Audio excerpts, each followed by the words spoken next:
Welcome to Intergenerational Politics, a podcast that makes politics engaging and relevant for all generations. This is Victor Shi, a freshman at UCLA, the youngest elected delegate for Joe Biden, and also the co-host of this podcast. And I'm Jill Wine-Banks, his co-host and the author of The Watergate Girl, which I hope you'll all take the time to read about my experience during the Watergate scandal.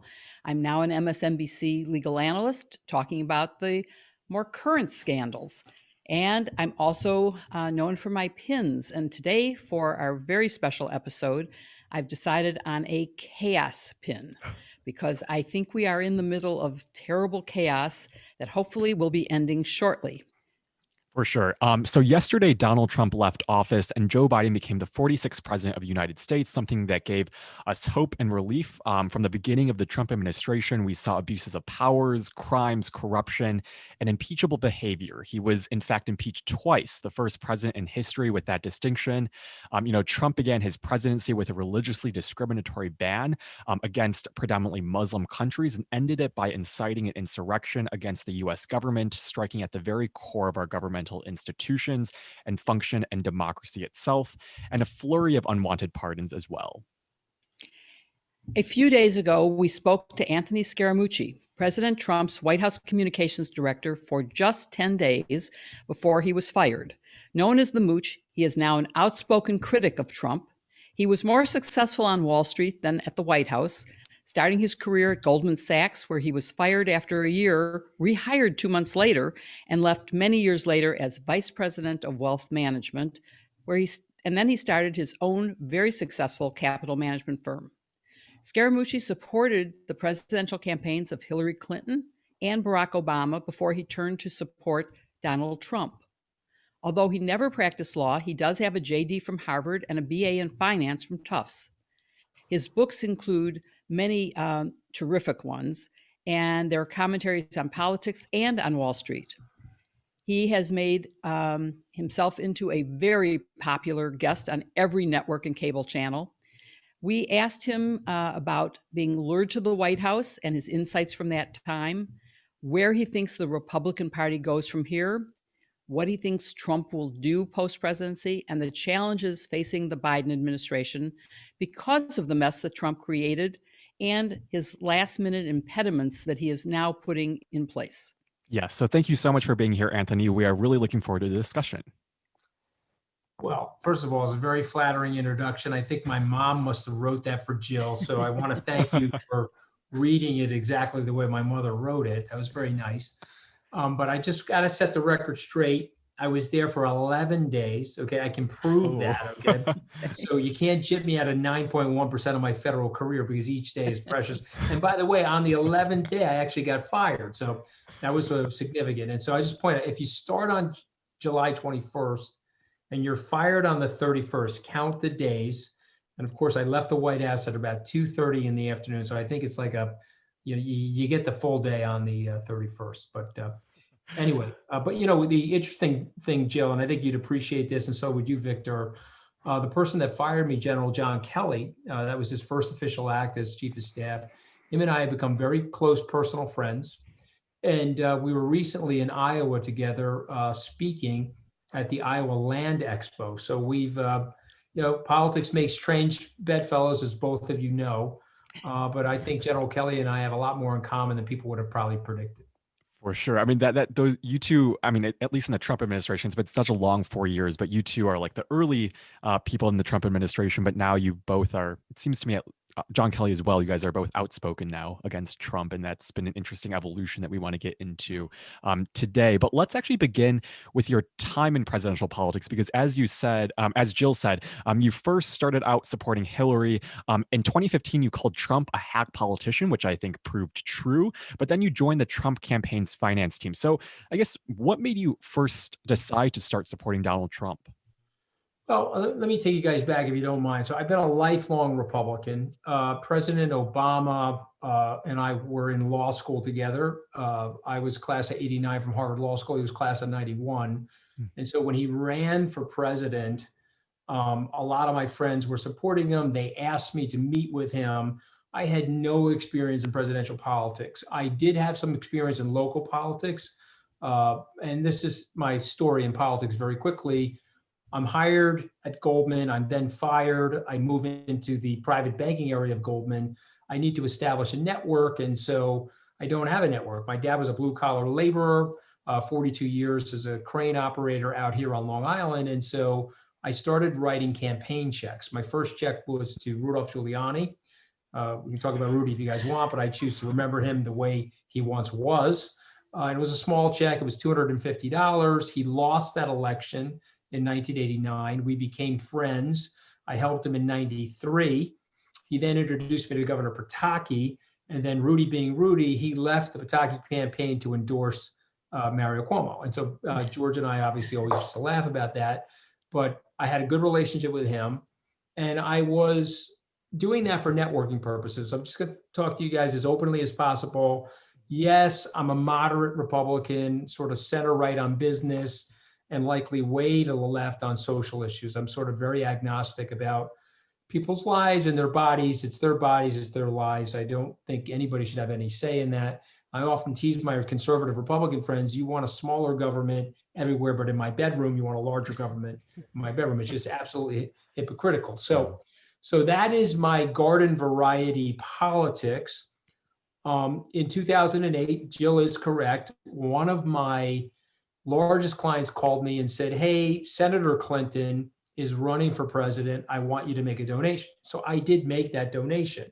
And I was the garden variety business executive that did make donations to both Republicans and Democrats pursuant to what was going on in business. And by the way, Donald Trump was like that. He's written checks to Kamala Harris. He's written checks to Senator Schumer. You'll find me on Senator Schumer's donor list years ago. So I did write a check to Secretary Clinton, but I actually bundled for then Senator Obama. And so quickly on that story, I met him at the University Club. I had a check in my pocket. So I had the check over here. I said, hey, Senator, I'm about to write you a big check. I said, we didn't really know each other in law school, but I want to lie to all my buds and tell them that we knew each other. I'm going to give you a big check. Is it okay if I tell people that? And Senator Obama, at that time, he was senator, now former president, but he says to me, hey, he said, Mooch, if you double the amount of the check, we can take it right back to Hawaii. Okay, I thought it was a great line. You had the best smile in American politics since Jack Kennedy. And of course, I doubled the amount of the check and I went on the bundle for him. He won the presidency. And I think by and large, he was a good president. He handled things reasonably well. But I returned to my Republican roots because I was a lifelong Republican. And so when he was exiting the presidency, I joined the campaign of Scott Walker.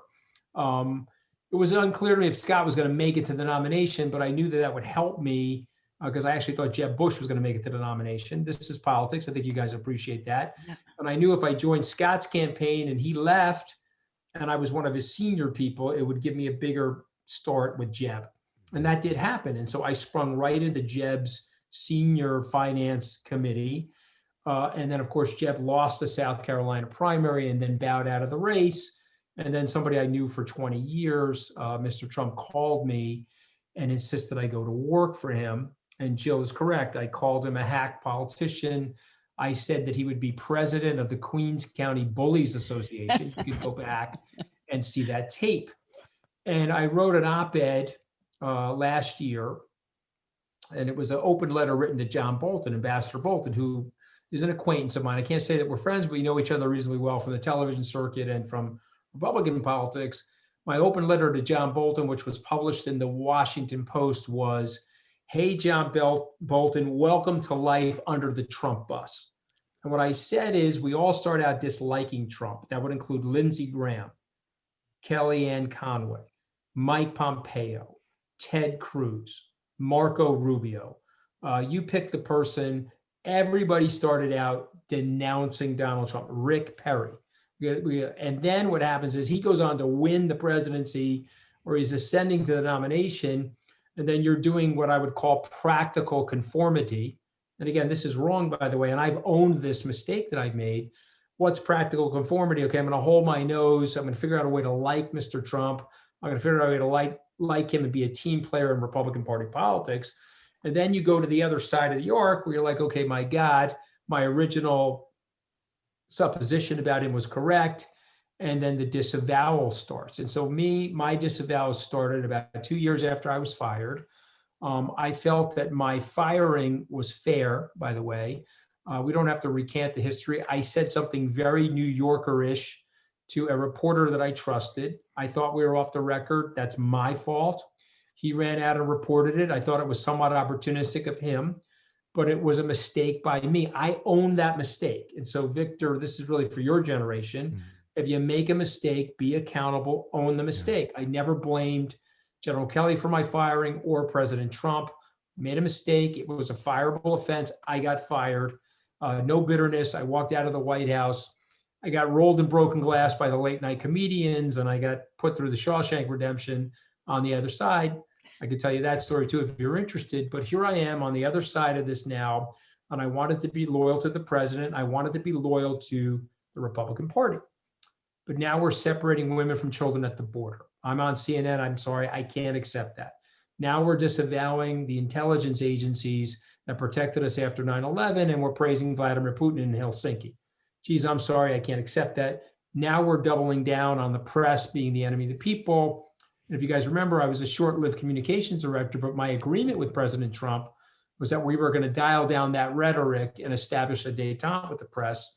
And he was tripling down on that rhetoric. I wrote an op-ed in the Hill magazine, or thehill.com. Mr. President, the press is not the enemy of the people. Well, that was the last day I spoke to President Trump. It was the 21st of April, 2019, Easter Sunday. He called me and he started yelling at me. He said, I thought you were my friend. This article is horrific and blah, blah, blah. I said, well, it's really not. I said, don't you want the moderates and the independents? And he said something very telling. He said, no, I just want the base. I'm focused on the base. Everything else will take care of itself. And so I'll stop there. But it was July, a couple of months after that, continued havoc and pandemonium, telling the squad that they needed to go back to the countries that they originally came from. I said, okay, no mas for me. He was at the height of his popularity, by the way, height of his approval ratings, July of 2019. I said, I'm sorry, I can no longer support this. Wow, that is such a fascinating story. And I think you mentioned one word which really stuck out to me, which was loyalty. And I think that's just how so many Republicans have approached this. Is like you said, they start out saying, well, Donald Trump is not a great politician. He's a divisive figure, but then they start becoming more and more loyal to him. And we're seeing that now, even with an insurrection at the Capitol, people like Lindsey Graham and Ted Cruz still find a way to keep supporting him. But when you first kind of met Donald Trump, I guess, when did you first meet Donald Trump? You mentioned that it was, you knew him for 20 years. When was that first moment that you met Donald Trump, and what was your impression of him during that time? Okay, so I was 10 years older than you. Okay, it's probably 30. And I met Donald Trump in 1994 or 1995 in his office at Trump Tower. I was working at Goldman Sachs, and we were contemplating doing a deal for him. It was actually a refinancing deal. And my boss said to me, hey, do you want to go meet Donald Trump? Now, you have to remember, I was an impressionable blue-collar kid. I wasn't from an outer borough even. I was worse than that. I was from Long Island, okay? And I was from blue-collar Long Island. And so, like it or not, back then, Mr. Trump was iconic. He was on the front page of the Post. He wrote the book, Art of the Deal. His name was plastered everywhere. He had gone through a bankruptcy and he was resurging out of the bankruptcy. And so for people like me, and this is honestly was an attraction to many of my friends who didn't go to college, who are still living out here on blue collar Long Island, he was the apotheosis of the American dream. It is not a refined apotheosis. It's not an elitist apotheosis, but it's a rapper apotheosis. It's a blue collar apotheosis. And so I immediately said yes. I went to go meet with him. I can remember his office. It looks very much the same today. And he couldn't have been more charming. I don't know if Jill has met him or if you've met him, Victor, but in a one-on-one setting, particularly if he sees that you are one of his fans, he couldn't be more charming. He couldn't be more gracious. And there I was at an impressionable 30 years old in his office at Trump Tower, thinking it was very cool and being an impressionable person that I was at that moment in my life. I was probably name dropping that I met him. Now, I didn't really build a relationship with him until 2010 10. Now, why is that? I joined CNBC. I think you said that you work with NBC, Jill. And so I was at CNBC and I was a contributor there. And I got invited to one of the Apprentice, I think, launch parties or the premiere for the season. Okay. And then I got invited to one of the finales. And then I got invited to this and that. And then I met with him at the Robin Hood Foundation dinner. And then he endorsed Governor Mitt Romney. And I had returned to my Republican roots and I went to go work for Mitt. And we did a fundraiser together, not one, but two fundraisers in Mr. Trump's triplex apartment. Now, if you've ever been in that apartment, it looks like Louis XIV smoked crystal meth and then decorated the apartment. It's like one of these bizarre things, okay? And so we did two fundraisers there with Governor Romney. Michael Cohen was there. And there it is. I started developing this connection and relationship with him, went to a few Yankee games, and we had a rapport. Now, no one's friends with Donald Trump, but we had a good rapport. And he thought I was good on television. He used to call me and give me television tips and all this sort of stuff. And when he ran for president, he recruited me. So it was the morning after The Apprentice, and it was March of 2015. It was the season finale. And I'm in his office for breakfast. And he said, well, how did I do last night? And I said to him, well, what was last night? He goes, what do you mean what was last night? It was the season finale of Apprentice. I had the greatest ratings, the most fantastic ratings ever. You weren't watching. I said, no, I wasn't watching. He goes, well, you were the only one in the country not watching. You know, that's the first time. And then he said, well, that's over. I'm running for president. I want you to come work for me. And that was March of 2015. I said, well, Mr. Trump, I'm already working for Scott Walker. And truth be told, if he comes out of the race, I'm going to work for Jeb Bush. And then he said something to me, which is, consistent with his personality. Okay, that's loyalty. I respect that. If they leave the race, I'm going to call you. I'm going to recruit you. I want you to come work for me. I said, okay, if they both leave the race, I will come work for you. Then he started attacking the hedge funds. Okay. And so then that's when I said that he was a hack. And that's when I said he was a bully. He then called me and he invited me to his office. He said, well, what the hell are you doing? You're attacking me. I said, you're attacking my business. You're attacking my industry. I'm not going to take your BS. And they said, okay, that's respectable. And I said, oh, by the way, I pay a very high tax rate. And then him being Mr. Trump, he goes, well, you need a new accountant then. I'm going to introduce you to my accountant. Okay. And so we had a truce. And then I made one of the more fateful decisions of my life after Jeb Bush came out of the race. And Jeb Bush, who signed the pledge, remember, everyone was signing pledges back then that they were going to support the eventual nominee. And so Jeb signed that pledge and he disavowed that pledge. And he took the position that Trump is not a Republican and I'm not going to support him. I took the position, rightly or wrongly, that he was a Republican and I was going to stick with the party and support his candidacy. And that's that arc I'm describing. You start out disliking him. You're trying to figure out a way to like him. That's that practicality. And of course, by the end of mid 2019, I said I couldn't take it anymore. Right. All right. So we're going to fast forward a little bit in your life and your career in politics. So, you joined the campaign in 2015 and then, Trump wins and then you become assistant to Donald Trump and the director for the White House Office of Public Liaison and Government Affairs. Right. That gives you such a unique perspective into who Donald Trump is, not only I guess, as a president that the public sees, but also as a person. So, we've seen a lot of people say that, President Trump didn't actually want to become president. It was more for kind of like the fame and the self-aggrandizement. Did you ever get that feeling when you first started out working with him, or kind of what were those first few days like in the administration? So did he think he was going to win? No, he did not think he was going to win. Anybody that wants to revise history and pretend otherwise, that's fine. I was with him on election night. Did not think he was going to win. Did he want to win? 100%. Michael Wolff said that he didn't even want to win. I'm sorry, I disagree with that. I was with him, 71 campaign stops. He was working tirelessly to the end, and he definitely wanted to win. Was it a publicity stunt with an expectation that he was going to lose? Yes, it was. No question about that. But he won. And so now it's the morning after. It's Wednesday, November the 9th. I can set the scene for you. None of us have slept. It's 11 a.m. in Trump Tower. We're in his office. He's now the president-elect of the United States. We're congratulating him. And he turns to me and says, well, you're going to come work for me. And I'm like, well, no, I'm not going to do that. I got my own business. I'm hosting Wall Street Week for the Fox Business Channel. I'm good. I wish you well, but I'm not really that politically involved. No, I'm the president of the United States. I'm going to give you a job, 45 times bigger than your company, and you're going to come work for me. I said, all right, well, we'll talk about it. And then true to him, on Friday, he names me to his 16-person presidential transition committee, the senior presidential, one of 16 people. How do I learn this? I learned this from Fox News. And so I'm getting congratulations. I call him on his cell phone. He answers. I said, you name me to the transition committee. I said, well, you didn't even tell me. He goes, yeah. If I told you, you would have told me no, but now you're on the committee. And so show up for work and let's go. We're going to blah.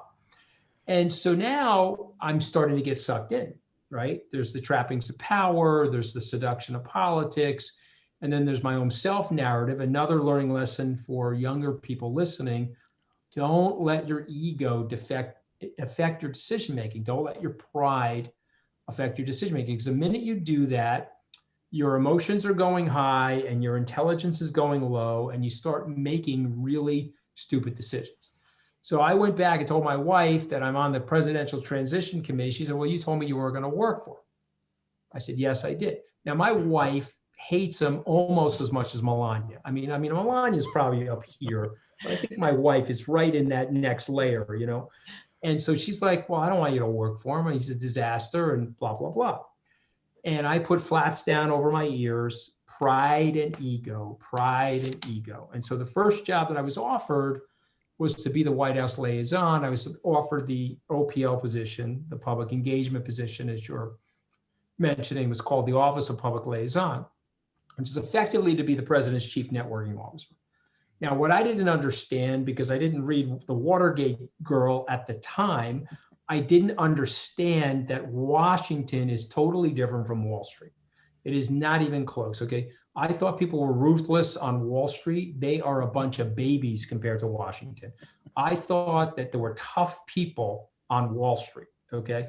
I tell my friends, I want you to imagine the worst possible person that you could imagine on Wall Street.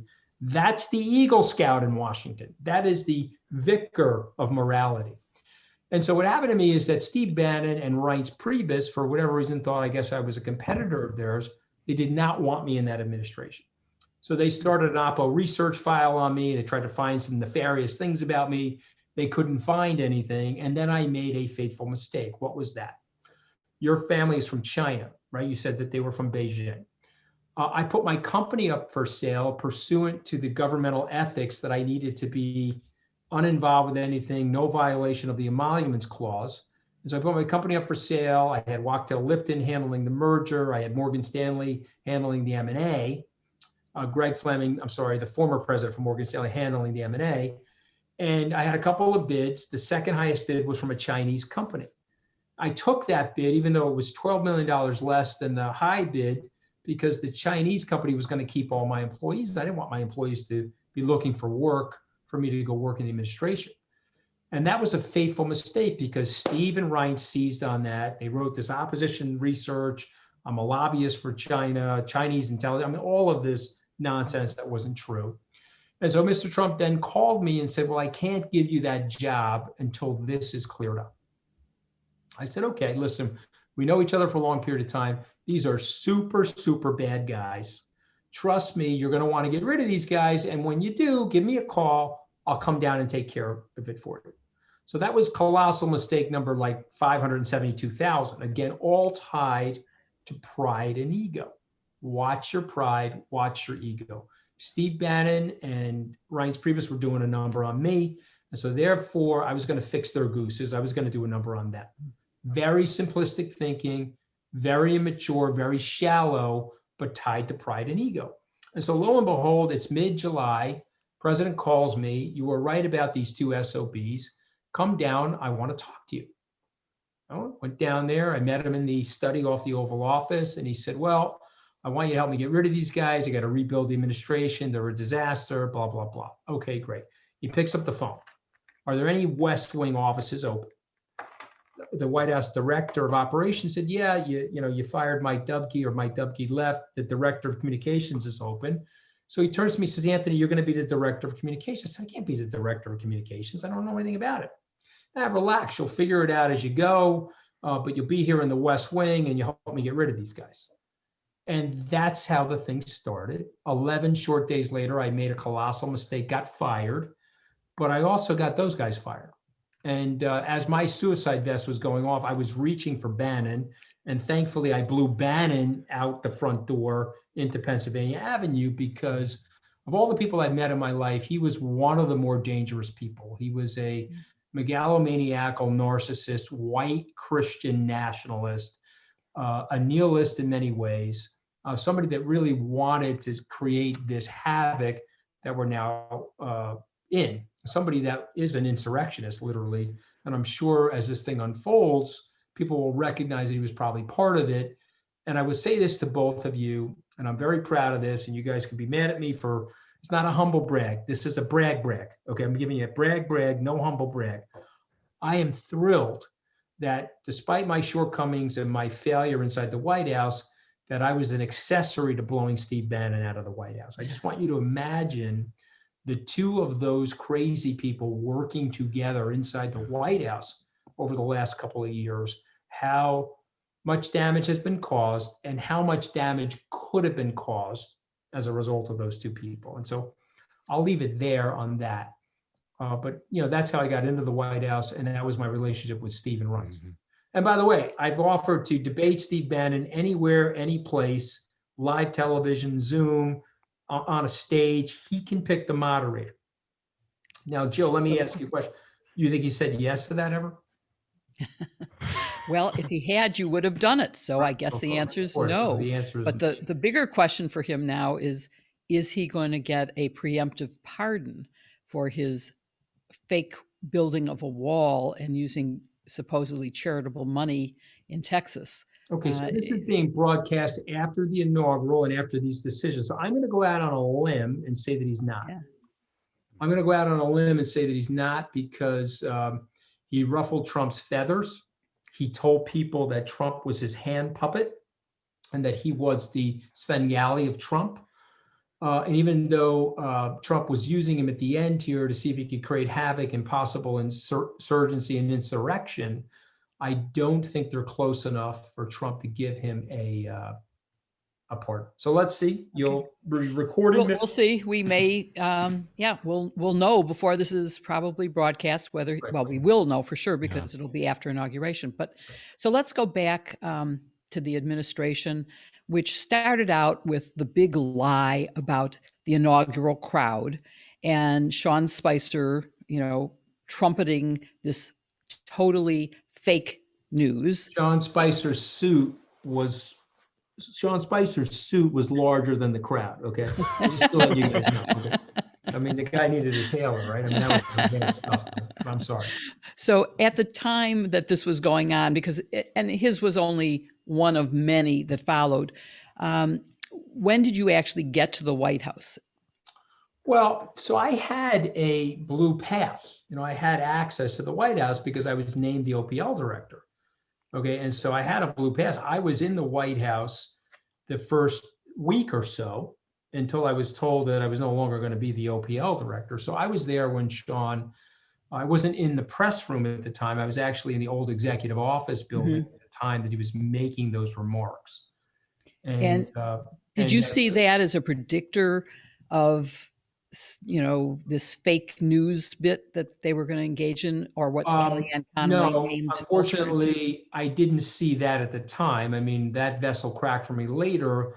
But what I didn't understand, all Sean had to do is he had to say, well, listen, since President Obama's administration, there's been the introduction of a smartphone. In 2009, there were no iPhones. It came out in April of 2007, but they didn't really manifest themselves into this until years hence. Mm-hmm. And what I would have said now in 2016 or now 17 January, maybe there were more eyeballs watching it because people were watching it virtually. That's all he had to say. Yeah. But to go up there and triple down on this quote unquote big lie, that was an interesting touchstone. And then of course, Kellyanne Conway said alternative facts. And then now we're off to the races with, we're going to get some really twisted nonsense coming out of the White House. And then it wasn't more than a few months later that you were actually named the third White House communications director. And I stress that because having three in such a short time is already remarkable. But first of all, just so that the audience knows what the job of the communications director is, and then I want to talk. Well, let's answer that first. Well, you could go to Scaramucci Communications Plan. CNN actually published it. It was an 8-page plan that I put together, which fortunately I didn't get a chance to implement. But what it was to me, is you are broadcasting the president's message. He has the bully pulpit, like Teddy Roosevelt said, and he can control the political news cycle, at least the federal political news cycle. And whether you're Mike Deaver for Ronald Reagan, you can pick different successful communications directors, Pierre Salinger, press secretary, communications director for John Kennedy. Your job is to shape the image of the president, and your job is to project the policies that you want out there, and obviously position it in the right way so that you can get a plurality of the American people on board, and that will help you lubricate the Congress to get the president's agenda passed. And so I looked at it like a broadcast executive's job, and what I basically said is this would be network news headquarters, the White House, and those 19 different cabinet people and their varying communications directors would be like our bureaus. And so what we would try to do is what Mike Deaver did: start the day early, shape the message early. Or whether it's MSNBC or CNN or Fox, the news director is shaping the day. There's one, you watch those shows from 6 a.m. in the morning till 9 p.m. at night. There's a thread through those shows. Every day there's a thread. On Fox, here's the following thread, and then on MSNBC, there'll be a different thread, but each show has it. And I wanted to adopt that strategy for Mr. Trump and the presidency. And then I wanted to be in coordination with the varying communications directors at the different agencies, sub-agencies, et cetera. And so we didn't do that. Of course, that never got done. And in the 4 years that Mr. Trump was president, there was really only one communications director. People had the title of communications director, but the one communications director was Donald J. Trump. There were no other communications directors. By the way, there was one chief of staff. He went through 4 of them. There's only one chief of staff. That was Donald J. Trump. So you have to accept that if you know his personality. And you mentioned successful communications directors, and I would have to add to that Nicole Wallace, who I think did Nicole Wallace was incredibly successful. There were others. I'm drawing a blank on this gentleman's name, but he was 8 years the communications director for Bill Clinton. We could probably look him up during the podcast. Yeah. I have a very funny story. I met him in Washington. He came over to say hello to me, and he said, I got to just tell you something. He says, I was the blankety blank communications director for Bill Clinton for 8 years. Nobody knew who I was. And every once in a while, people say, well, what did you do in politics? I was a communication. You mean like the Mooch? Were you the communications director like the Mooch? And he said it in a tongue-in-cheek way, but he was also a little miffed. You know what I mean? But let's face it. It was an 11-day catastrophe, but it did raise my profile a touch. Right. But so let's talk about that, because when you were appointed, Sean Spicer, who was the White House press secretary, and had been his first communications director, resigned because he had a vehement objection to your appointment. You've mentioned him, and you've mentioned Priebus, and Priebus, who was the chief of staff, also had vehement objections. And I'm just wondering, from a personal standpoint, number one, what you felt your qualifications were for the job, because you've had an interesting career, but bundling for a campaign or doing wealth management isn't exactly the same thing as managing the communications for the president of the United States.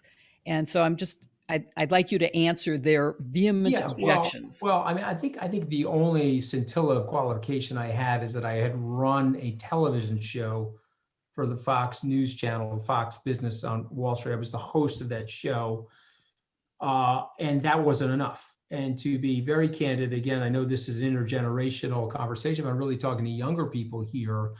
I was ill-suited for that job. And when the president offered me that job, had I not had my pride and ego installed in my brain chemistry at that moment, I would have said, no, that is the wrong job. I'm not well suited.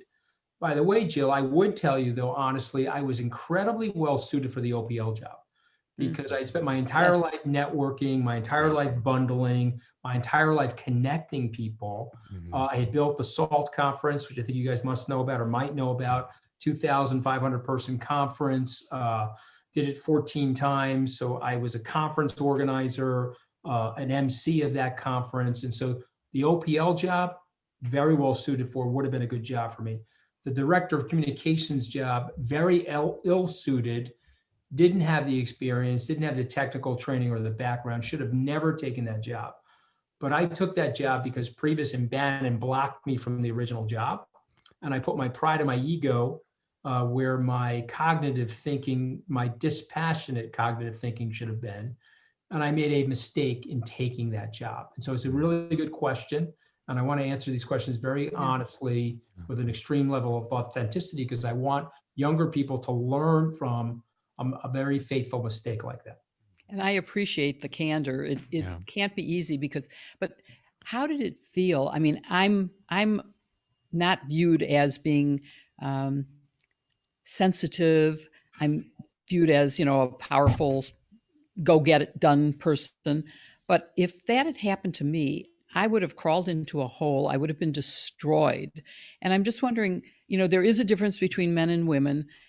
Women think they have to have 100% of the qualifications. In the firing, you mean? Or what do you mean? In what they were saying about you, and not just the firing, but the whole experience. You've said, really, I didn't have any qualifications for that job. I can see you in a networking job in an instant. That's perfect for you. But this one, I have to scratch my head and say, well, if I were him, I wouldn't have taken it because I would have, and this is true by research, women think they have to have 100% of the qualifications for a job. Men think if they have 1 of 10, they're qualified. So did you think you were qualified? Did you know you weren't? Did it hurt your feelings that people were saying these terrible things? No, I knew I wasn't qualified. I guess people saying terrible things, this is another big lesson for people. I guess I took my grandmother seriously because my grandmother used to tell us that what other people think of you is none of your business. And I often feel like I would never be where I am today if I really thought long and hard about what other people thought of me. So there I am in high school, public school. You really are not going to succeed at Tufts. It's the wrong school for you. You're a fish out of water. Go to Tufts. Graduate at the top of the class. Well, Harvard, you're a fish out of water. You shouldn't really go to Harvard. Go to Harvard.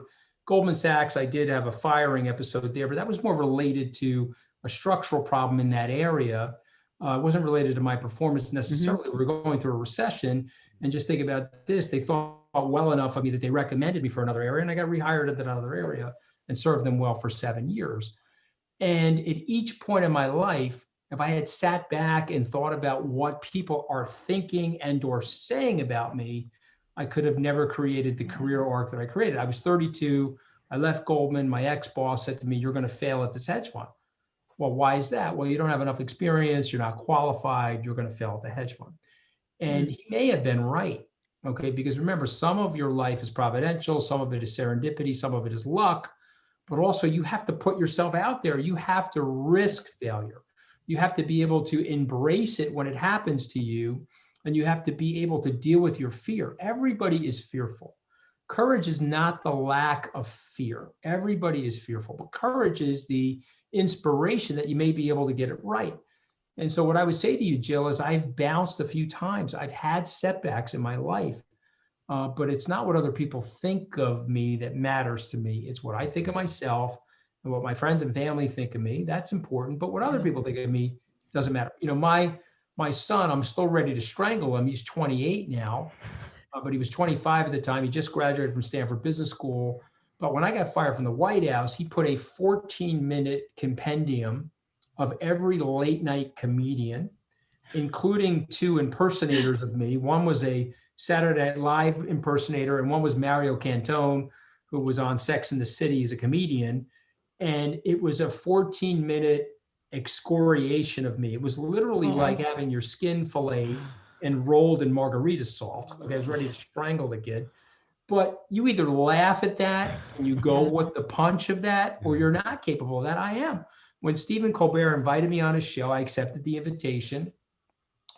He said to me, well, did you think you were going to last a long time? I said, well, Stephen, I thought I was going to last longer than a carton of milk in the refrigerator.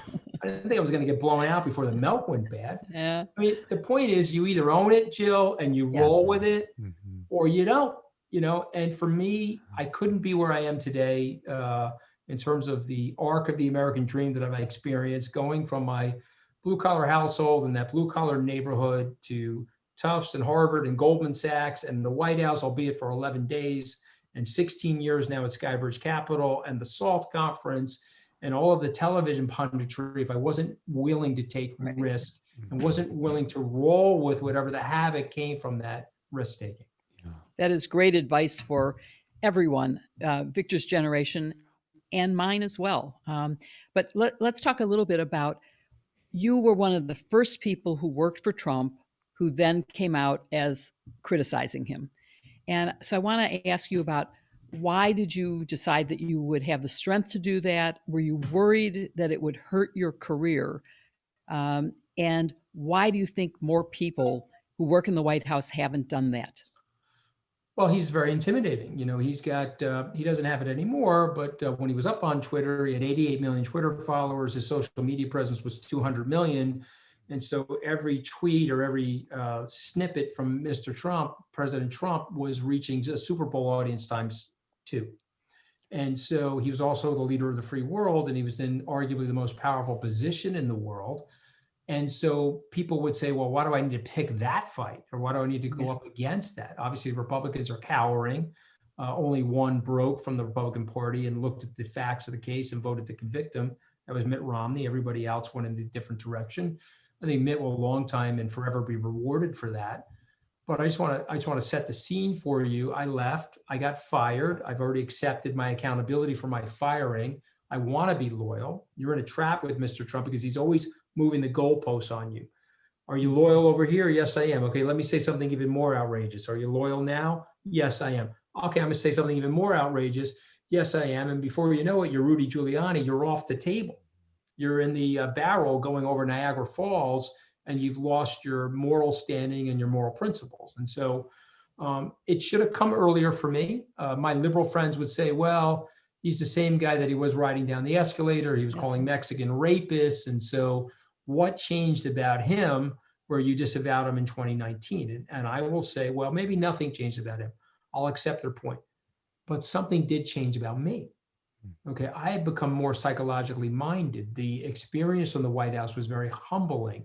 My awareness of what he was doing, sort of that spell broke for me. And I had to make a decision, rightly or wrong. They had to make a decision good for me. And so I could have stayed the course, Jill or Victor. I could have just said, okay, no problem. He's an awkward, bad guy. Let me stay out of it. I'm just going to go focus on my business. You asked me a question, I'm going to answer it. It hurt my business. Okay, it hurt my business because when you're with the Republicans and you break from the Republicans, they leave you. When you're with the Republicans, you're not with the Democrats, they leave you. Okay, and I lost business on both sides of the political spectrum. It is the reason why Michael Jordan, when they asked him, well, are you a Democrat or Republican? He says, hey, they both buy sneakers, leave me alone and let me stay out of it. And most business people will do that. But I'm politically inclined. I got sucked into it. I made some mistakes. I feel like I'm like the Michael Corleone of politics. I was trying to get out of the goddamn thing and I got brought back in. And what he was doing, somebody had to speak out. Do you have any political goals now? Me? No, I don't have any political. I'm trying to stay married. Okay, that's my political goal. Okay, I'm up for re-election in my marriage every day. I think I'm on like a 1-day term. My political goal right now is I am campaigning, and that's to stay married. It's a re-election campaign. So it's a worthy goal. Yeah, I don't have any political goals. And by the way, if I had political goals, I think I would have been more contrived about everything. I don't think politicians are as direct as I have been about things. And so you asked me the question. I'm on the Bill Maher show. I defended him 7 out of 8 times. The question comes to me, Catherine Rampell from the Washington Post. She's sitting next to me. She said, well, what about the squad and what he just said about the squad? Do you agree with that? I said, no, I don't agree with that. That is a racist, nativist trope that has been said to ethnic Americans forever. Okay. They told my Italian American grandparents to go back to the country that they came from. I don't like that conversation. I think it's a racist conversation. I wish the president would not say that. It does not serve him well. No, I am not for that. I do like this. I do like that. I do not like that. The show ended. You can't do this anymore, Bill, because of COVID, but he used to have a post-production party. We're sitting there with a soda pop, and he looks at me, he says, well, you're in trouble. I said, I'm in trouble? He goes, yeah, Trump is going to light you up tomorrow on Twitter. I said, well, why is that? I was out there defending him. He said, well, no, you were 7 for 8 for Trump. Yeah. See, Trump is a demagogue. You have to go 13 for 10. Yeah. And since you weren't 7 for 8, he's not going to like that. He's going to start hitting you on Twitter. I said, Bill, I'll make a bet with you. I bet him dinner at Craig's, a fancy restaurant in LA. I said, no way he's going to do that. I gave him $1 million personally. I raised them tens of millions of dollars, hundreds of hours of media advocacy, worked on his transition team. There's no way he's coming for me. Okay, so what do you think happened? The next day, he started lighting up Bill Maher. And then an hour later, he started attacking me. Okay, so guys, you can go back to those tweets. I'm a New Yorker. Okay, you're going to attack me? No problem. I'm going to attack you. So I think I called him Fidel Adolf Trump because I tried to get the fat shaming in there with the dictatorship. And so I think I called him the notorious FAT. And that got him inflamed. And so he hit me again. And then I hit him again. I said, listen, he's a very bad guy. He's turning on me now. Someday he's going to turn on you. And someday he's going to turn on the entire country. You can go look at the Twitter feed. That's what I said. And then he did the Ted Cruz move. What is that? He starts attacking my wife. You can go look at that. He knows my wife and I almost got divorced as a result of my working for him. And now he's attacking my suburban housewife on the presidential Twitter feed with his 2X Super Bowl audience. So then I took the gloves off. Yeah. And I said, okay, you're going after my wife. I am not Ted Cruz. I'm a fellow New Yorker, and I'm going to eviscerate you. And I know exactly what I need to do to help you lose the next election. And I will be working tirelessly on that for the next 19 or 20 months. And that's what I did. No matter what he said on Twitter, no matter what the death threats were, no matter what the pictures of people were taking up my house saying they were going to come through the door, hurt my family, all of that's happened. No problem. I'm going to take this guy on. And we figured out a system to break off 3 to 5% of those Republicans. And he lost that election freely and fairly. It was a non-fraudulent election. And truth be told, from November 3rd to today, every day he provided evidence why he should not have been president of the United States, including the traitorous and seditious insurrection, which he was impeached for. Wow. I mean, I think, especially for Trump. I mean, but I'm telling you right now, your viewers are getting an image of me. They're thinking, no, this guy's not Ted Cruz. Which is a good thing. You're going to call my wife ugly and my father killed JFK, but I'm here to be your sycophant and your supplicant. That's not working for somebody like me. Yeah. And I think that's why so many Republicans are afraid of it too, because I think Rick Wilson termed it best. He was on our podcast and he said fear of mean tweets. And I think that's exactly what a lot of Republicans are afraid of, because when he does go after you, I mean, the threats are unimaginable. And you're getting death threats. They're mailing letters to your house. They're taking pictures. They're sending you, they're calling your cell phone, screaming into your cell phone.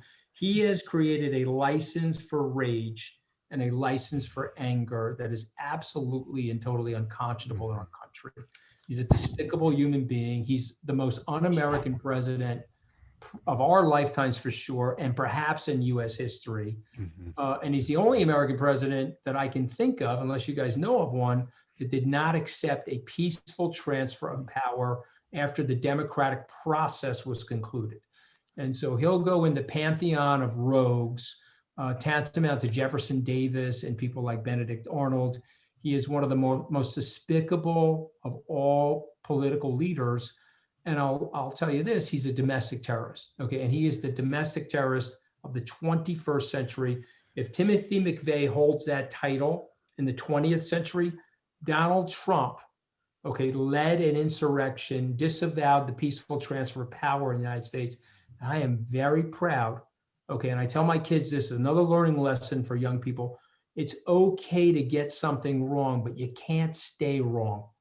Okay, I got something wrong. I supported the guy. But at the peak of his popularity in July of 2019, I disavowed him and I went to work against him. And so there's a big lesson there. You can get things wrong. Don't stay wrong. Yeah. I mean, you've offered so many great pieces of advice. And I think also, Jill and I, we've talked a lot about networking, and we'd love to have you back on for talking about networking and all of that. But, I think that brings us into perfectly my next question, which is, where do you think the Republican Party goes from here? And I guess, how do you kind of go back to a time where we can communicate facts and truth to Republicans and Trump supporters?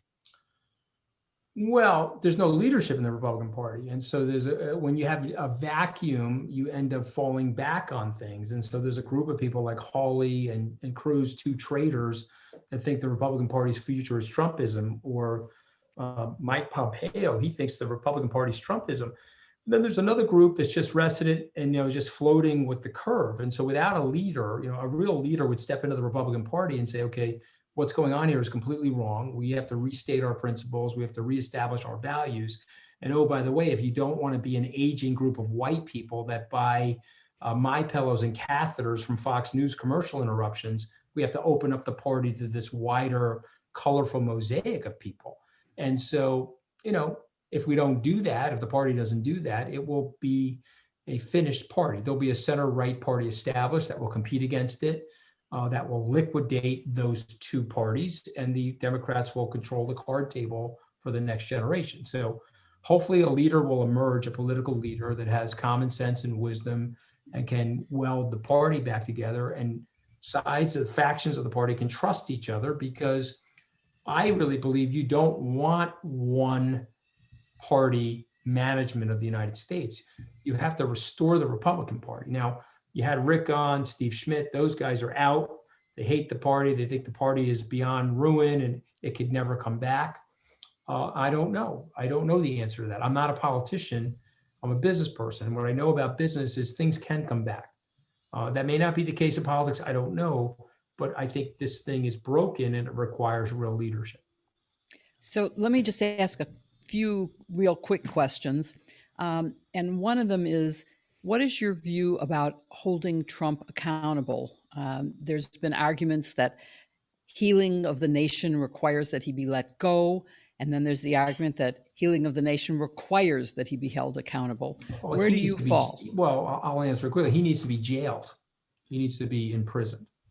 And so you're not going to heal the nation by letting him go, because you'll make him more powerful. You've impeached him twice now.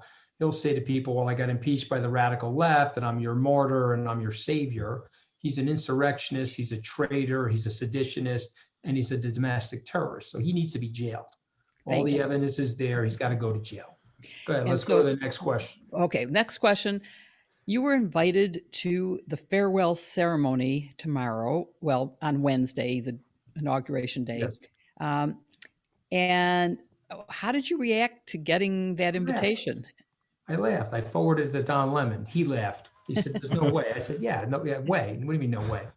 And then he said, are you going? I said, what do you mean I'm going? I said, I've got a very important appointment. My fingernails are being ripped from my body on that moment, so I won't be able to make it. Give me a break. You know what I mean? But I mean, that's a sign of their disorganization. That's the sign that they're grasping for straws. I haven't given $1 to the Republican Party in over 4 years, literally since the fiasco happened for me. And but I'm on their donor list, and they're anxious about having this dictatorial send-off for this guy, this tin pot dictator wannabe.